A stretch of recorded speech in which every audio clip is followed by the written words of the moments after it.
Okay, सो ये सब जो चीज़ें हैं, ये बदलाव है या फिर आदत आप कह सकते हैं जो बच्चे में धीरे धीरे आप इंस्टिल करोगे। इसके अलावा कुछ एक्टिविटी है जो आपको एवरीडे करनी है, उनकी ये रूटीन में आपको डेली डालना ही है। वो है सबसे पहला काउंटिंग। 1 to 5 स्टार्ट करें, देन 1 to 10 और 1 to 20। काउंटिंग बुक्स का यूज़ करें, घर के ऑब्जेक्ट्स का यूज़ करें, उनके टॉयज़ को यूज़ करें, ब्लॉक्स का यूज़ करें, बट कुछ भी हो जाए आपको 1 to 10 उनके साथ काउंट करना ही है। इससे आगे चल के आपको बहुत फ़ायदा मिलेगा और ट्रेनिंग उनको इसी तरह से मिलेगी मैथ्स के रिलेटेड। आगे चल के उनके वो जो डिफ़िकल्ट वाले पज़ल्स रहेंगे उन सब में ये कोग्निटिव फैक्टर मैं आपको बता रही हूँ, आप उसी तरह से उनके ब्रेन को भी ट्रेन कर रहे हो। सो जो जो बच्चे जिन एज में रहते हैं उनके हिसाब से उनके दिमाग को ट्रेन करना चाहिए। सो 1 से 3 साल के बीच में आप 1 to 20 सिखा लेंगे तो ये उनके ब्रेन के लिए बहुत अच्छा है। कोग्निटिव जो उनकी कैपेसिटीज़ है उसके हिसाब से एग्जैक्ट मैच करता है। सो काउंटिंग आपको करनी है। अल्फ़ाबेट्स की चिंता ज़्यादा ना करें 3 साल से पहले, वो धीरे धीरे जब वो बड़े होंगे उनके इंटरेस्ट के हिसाब से आप करना, बट काउंटिंग आप स्टार्ट कर सकते हैं। इसके अलावा एक्टिविटी में है कि ओपन एंडेड जो टॉयज़ है उससे उनको ज़्यादा मिलाइए, उनको ज़्यादा ऐसे टॉयज़ दीजिए जो वो आपकी हेल्प के बिना और बैटरीज़ के बिना उनको एक्टिव रहते हुए वो खेल सके।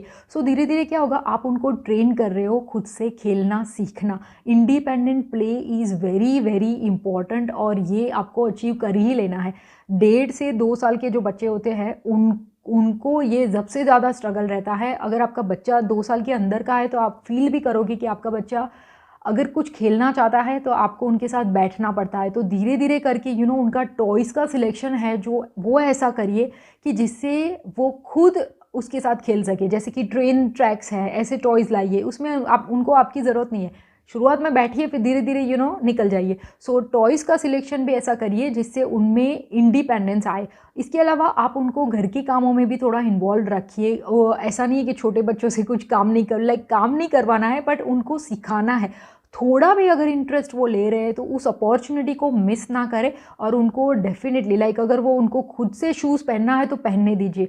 5-10 मिनट ज़्यादा लगेंगे बट पहनने दीजिए। सो ये सब जो चीज़ें हैं इससे भी आप अपने बच्चे को अच्छे से ट्रेन कर पाएंगे। अब 2 पॉइंट मैं आपको ऐसे बताने वाली हूँ जो उनके सोशल डेवलपमेंट के लिए बहुत इंपॉर्टेंट है। उसमें सबसे पहला आता है कि आप फ्री प्ले को बहुत इनकरेज करिए। एवरी डे 1 घंटा उनको बाहर लेके जाइए जिससे वो उनकी एज के जो फ्रेंड्स हैं उनकी एज के जो बच्चे हैं या फिर थोड़े बड़े बच्चे, उनके साथ इंटरेक्ट करना जाने।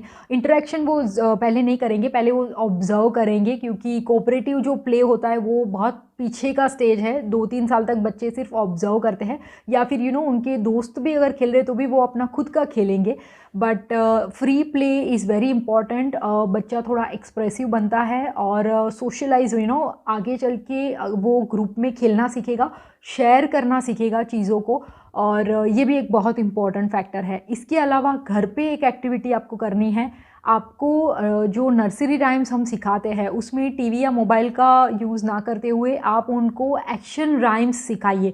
एक्शन राइम्स क्या है? एक्शन कर करके वो राइम्स को गाए। सो एवरीडे आपको एक राइम सिलेक्ट कर लेनी है। हमने क्या किया है, हमारे पास पूरा एक बैग है जिसमें बहुत सारे स्टिक पपेट्स हैं। उसमें ऑलमोस्ट 15 to 20 हमारी जो फेवरेट राइम्स है उसके मैंने स्टिक पपेट्स बनाए हैं और शुरुआत में हम वो पपेट्स को यूज़ करते थे।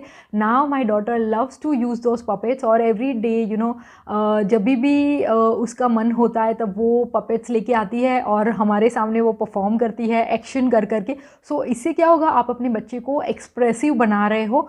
ये भी उनकी सोशल डेवलपमेंट की एक इनडायरेक्ट ट्रेनिंग है। सो हो सके तो टीवी या मोबाइल से नर्सरी राइम्स ना सिखाते हुए आप इस तरह से घर के ही बनाए हुए प्रॉप्स से उनको एनकरेज करिए कि वो खुद से आपको सब एक्शन करके बताए। जैसे कि 5 लिटिल मंकीज़ है तो 5 आपने दे दिया and you are also playing with them.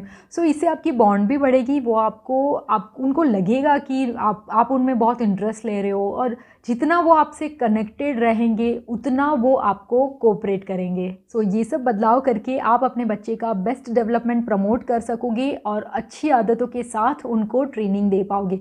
अगर आपको ये वीडियो अच्छा लगा हो, यूज़फुल लगा हो, इन्फॉर्मेटिव लगा हो तो इस वीडियो को लाइक एंड शेयर ज़रूर करना and I will see you next time.